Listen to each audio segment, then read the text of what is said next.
Hello friends, welcome back to my YouTube channel speak English with Ranjan. So guys, अब तक आप लोगों ने अगर मेरा चैनल सब्सक्राइब नहीं किया है तो प्लीज इसको लाइक करिए, सब्सक्राइब करिए, बेल आइकन के बटन को दबाकर और ज्यादा से ज्यादा शेयर करिए सो दैट कि सारी नोटिफिकेशंस आपको पता चलती रहे। और शेयर करने से आपको और आपके फ्रेंड्स को भी इसकी जानकारी मिलती रही कि मैं क्या पढ़ा रहा हूँ, और बोलते समय आप इन क्लासेस को किस तरीके से यूज करके पढ़कर दूसरों को समझा सकते हैं, बोल सकते हैं। सो चलिए हम लोग मूव ऑन करते हैं अपने इस क्लास के बारे में। सो अब तक हम लोगों ने पढ़ा है sentence, subject, predicate, verb, object, और मैंने आपको मॉडल्स की शुरुआत की थी जो कि क्या था, मैंने कैन से, कैन के बारे में मैंने आपको स्टेटमेंट सेंटेंस, जो कि आप पॉजिटिव सेंटेंस भी कह सकते हैं, उसके नेगेटिव सेंटेंस, इंटरोगेटिव सेंटेंस, और अपनी लास्ट क्लास में आपको बताया था कि नेगेटिव और इंटरोगेटिव को एड ऑन करके आप किस तरीके से सेंटेंस का फॉर्मेशन कर सकते हैं। सो आगे जाके आप काफी ज्यादा गलतियां ना करें, इसलिए मैंने सोचा कि आगे क्लास देने से पहले सबसे पहले मैं आपको इस क्लास के बारे में जानकारी दूं, इस प्रोनाउन लिस्ट के बारे में आपको बताऊं, सो दैट कि अगर आप कभी टेंस यूज करें या फिर मैं आगे चलकर आपको टेंसेस के बारे में बताऊंगा तो आप कंफ्यूज ना हो कि सब्जेक्ट के साथ क्या यूज करते हैं, क्या आपका सब्जेक्ट होना चाहिए, क्या आपका ऑब्जेक्ट होना चाहिए, और किस तरीके से आप उसको बोल सकें। सो चलिए हम लोग पढ़ते हैं आज अपने प्रोनाउंस के बारे में। सो जैसा कि मैंने आप यहाँ पर लिखा है आपके लिए ये प्रोनाउन लिस्ट, तो ये आपका पूरा एक स्ट्रक्चर है प्रोनाउन लिस्ट का। आप चाहें तो स्क्रीनशॉट भी ले सकते हैं। चलिए आगे चलते हैं। सबसे पहले मैं बताता हूँ प्रोनाउन होता क्या है। सो मैं आपको पहले बताना चाहता हूँ, प्रोनाउन एक पार्ट ऑफ स्पीच का पार्ट होता है। हालांकि पार्ट्स ऑफ स्पीच 8 होते हैं: noun, pronoun, verb, adjective, adverb, preposition, conjunction, interjection. आगे चलकर मैं अपने क्लासेस में इसके बारे में भी इंफॉर्मेशन देता रहूंगा धीरे धीरे। So today we will only discuss और will only cover about pronoun. So pronoun होता क्या है। प्रोनाउन की अगर आप बात करें तो ये आपका होता है a word that is used in place of a noun or a noun phrase। इसमें आप एड ऑन कर सकते हैं that contains noun, ऐसा शब्द जो कि नाउन की जगह पे यूज किया जाता है, फिर ऐसा शब्द वाक्य है जो कि नाउन की जगह पे यूज किया जाता है, उसको हम लोग बोल सकते हैं प्रोनाउन। तो अब हम लोग मूव ऑन करते हैं इसके पर्सन्स के बारे में। कितने तरह के पर्सन होते हैं? First person, second person, third person, जैसा कि मैंने अपने फर्स्ट कॉलम में यहाँ पे लिखा है। सो सबसे पहला अगर हम बात करें फर्स्ट पर्सन की, फर्स्ट पर्सन सिंगुलर के लिए, तो first person singular subject person के लिए हम सब्जेक्ट प्रोनाउन के लिए लिख सकते हैं आई। उसी को अगर हम ऑब्जेक्ट प्रोनाउंस में देखें तो ये हो जाता है आपका मी। और अगर आप हिंदी की बात करें तो सब्जेक्ट प्रोनाउन के लिए आपका हो जाता है मैं, और मी के लिए हो जाता है मुझे। इसी तरीके से सेकंड पर्सन की बात करें, सेकंड पर्सन सिंगुलर में आपका हो जाता है यू। यू को आप ऑब्जेक्ट प्रोनाउन में देखें तभी आपका यू ही आता है। हालांकि बहुत समय पहले किताब पढ़ते समय आपने देखा होगा कि कहीं कहीं हम लोग दो का यूज करते हैं, तो ये यू की जगह पर ही यूज किया जाता है। हालांकि अब इसका कोई यूज नहीं होता है। तो अगर आप इसकी हिंदी की बात करें तो सब्जेक्ट प्रोनाउन और ऑब्जेक्ट प्रोनाउन के लिए आप देख सकते हैं, तुम आपका होगा सब्जेक्ट प्रोनाउन के लिए, और तुम और आप, और तुम्हें और आपको आप कह सकते हैं ऑब्जेक्ट प्रोनाउन के लिए। Now move on to third person singular. Singular को आप यहाँ पर मैंने ही लिखा तो इसको मेल, सिंगुलर मेल भी कह सकते हैं। तो यहाँ पर सब्जेक्ट प्रोनाउन के लिए थर्ड पर्सन सिंगुलर में आपका आ जाता है ही।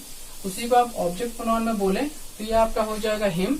हिंदी की आप बात करो तो यहाँ पर आपका आ जाएगा सब्जेक्ट पर्सन के लिए वह, और ऑब्जेक्ट प्रोनाउंस के लिए आपका हो जाएगा उसे, क्योंकि ये लड़के के लिए यूज होता है। Now third person singular female के लिए, क्योंकि हम लोग फीमेल की बात कर रहे हैं, तो यहाँ पर फीमेल के लिए सब्जेक्ट पर्सन में नॉर्मल आपका आएगा शी, ऑब्जेक्ट प्रोनाउन में आपका आएगा हर, और इसी को आप हिंदी में देखें तो ये आपका हो जाएगा सब्जेक्ट प्रोनाउन के लिए वह, और ऑब्जेक्ट प्रोनाउन को हो जाएगा उसे, लड़की के लिए। Now move on to first person plural. First person plural में आपका आ जाता है वी सब्जेक्ट प्रोनाउन के लिए, ऑब्जेक्ट प्रोनाउन के लिए आपका आ जाएगा वी क्या हो जाएगा अस। हिंदी की आप बात करें तो वी आपका हो जाएगा हम सब्जेक्ट प्रोनाउन के लिए, और हमें और आपका बोल सकते हैं, ये आपका हो जाएगा ऑब्जेक्ट प्रोनाउन अस के लिए। Now let's move on to second person plural. Plural में आपका आता है यू। अब मैं आपको बताता हूँ सबसे इम्पोर्टेंट जो चीज यहाँ पर होती है, लोग कंफ्यूज हो जाते हैं कि यू के लिए सिंगुलर और प्लूरल में क्या डिफरेंस है। तो गाइस आपको बताता हूँ, यू को हम लोग सिंगुलर सेकंड पर्सन सिंगुलर में भी यूज करते हैं, और यू को हम लोग सेकंड पर्सन प्लूरल में भी यूज करते हैं, तो इसका कोई भी चेंजेस नहीं होता है। तो second person plural subject pronoun के लिए आपका हो जाएगा यू, ऑब्जेक्ट प्रोनाउन के लिए भी आपका रहेगा यू, और आप इसको यूज करते हैं हिंदी में तुम और आप सब्जेक्ट प्रोनाउन के लिए, और तुम्हें और आपको आप यूज करेंगे ऑब्जेक्ट प्रोनाउन के लिए। Now let's move on to last one, third person plural. Third person plural में आपका आता है दे। दे मीन्स आपका होता है वे, राइट, सब्जेक्ट प्रोनाउन के साथ। अगर आप ऑब्जेक्ट प्रोनाउन की बात करें तो यहाँ पर आपका दे का हो जाएगा देम। हिंदी में बात करें तो सब्जेक्ट प्रोनाउन के लिए हो जाएगा वे, और देम आपका ऑब्जेक्ट प्रोनाउन के लिए हो जाता है उन्हें और उनको। तो देखा आपने कितने आसानी से आप ग्राफ को और स्ट्रक्चर को देखकर समझ सकते हैं कि किस तरीके से हम subject pronoun, object pronoun, first person, second person, third person का यूज कर सकते हैं हिंदी को भी समझकर। सो अब मैं आपको कुछ सेंटेंसेस बताऊंगा जिसमें मैं आपको पता चल सकेगा कि किस तरीके से आप first person, second person, third person use कर सकते हैं। मैं अपने ज्यादा सेंटेंस को टेढ़ा मेढ़ा या फिर डिफिकल्ट तरीके से नहीं बोलूंगा, जो कि मैंने पढ़ा है केवल उसी में बताना चाहूंगा। तो मैंने आपको पढ़ा है सेंटेंस और कैन के बारे में। तो कैन के अगर आप बात करें, मैं एक सेंटेंस आपको बताता हूँ। जैसे मैं अगर ये बोलूं, क्या मैं तुम्हें कुछ दे सकता हूँ, तो मुझे यहाँ पर बोलना होगा can I give something to you. क्या मैं तुम्हें कुछ दे सकता हूँ। मैं आपको लिखकर भी बताता हूँ।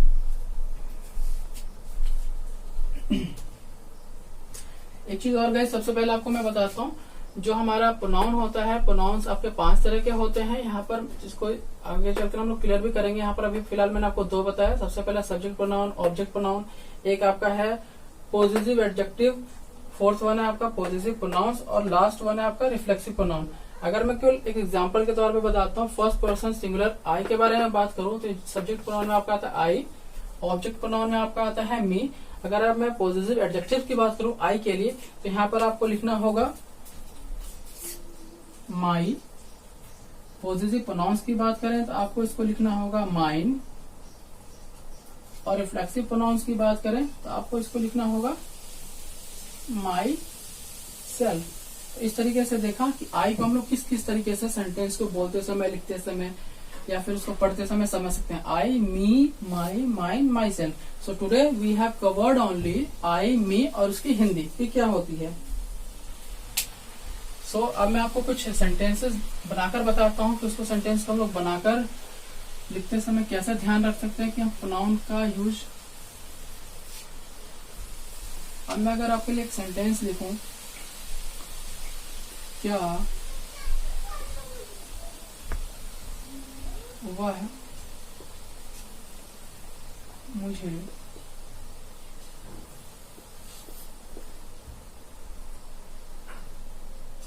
पैसा दे सकती है। अब मैंने यहाँ पे लिखा क्या वह मुझे पैसा दे सकती है। पैसों का रुपए भी बोल सकते हैं, यहाँ पर रुपए भी होता है, हालांकि लोग पैसे ही बोलते हैं। सो इंटरोगेटिव सेंटेंस है, सकता है तो कैन का यूज करेंगे, मैंने आपको बताया है पहले क्लास में। सो सबसे पहले हम लोग लिखेंगे कैन। अब वह दे सकती है, तो यहाँ से ये पता चलता है कि लड़की के लिए इंडिकेट कर रहा है, और यहाँ पर वह है, कोई नाम नहीं है। तो इस प्रोनाउन के लिए हम लोग क्या यूज करेंगे, शी। शी क्या आपका हो जाएगा थर्ड पर्सन सिंगुलर, फीमेल के लिए यूज करते हैं। सो कैन सी, देना का होता है गिव। अब यहाँ पर आपका आता है मुझे। अब लोग कंफ्यूज हो जाते हैं कि मुझे के लिए मैं क्या यूज करूं, माई यूज करूं, माइन यूज करूं, माई सेल्फ यूज करूं, या फिर मी यूज करूं। तो यहाँ पर आपको ऑब्जेक्ट प्रोनाउन मी का यूज करना होगा, जिसके लिए आपका हिंदी होता है मुझे। So can see give me money. क्या वो मुझे पैसे दे सकती है, इंटरोगेटिव क्वेश्चन मार्क। सो इस तरीके से देखा आपने कि किस तरीके से हम प्रोनाउन लिस्ट का यूज करके सेंटेंस को बना सकते हैं, और धीरे धीरे आप इसकी प्रैक्टिस करते रहिए ताकि ये बोलते समय आपको ध्यान में रहे, आपको ज्यादा लिखना ना पड़े। So today guys we have covered only pronoun, subject pronoun, object pronoun and its form first person, second person and third person. So I hope कि आपको मेरा ये क्लास पसंद आया हो। मेरे चैनल के साथ बने रहिए, बेल आइकन के बटन को हिट करके या प्रेस करके इसको सब्सक्राइब करिए, और ज्यादा से ज्यादा शेयर करिए, सो दैट कि आपके दोस्तों को भी इस क्लासेस के बारे में इंफॉर्मेशन मिलती रहे। Thank you so much guys.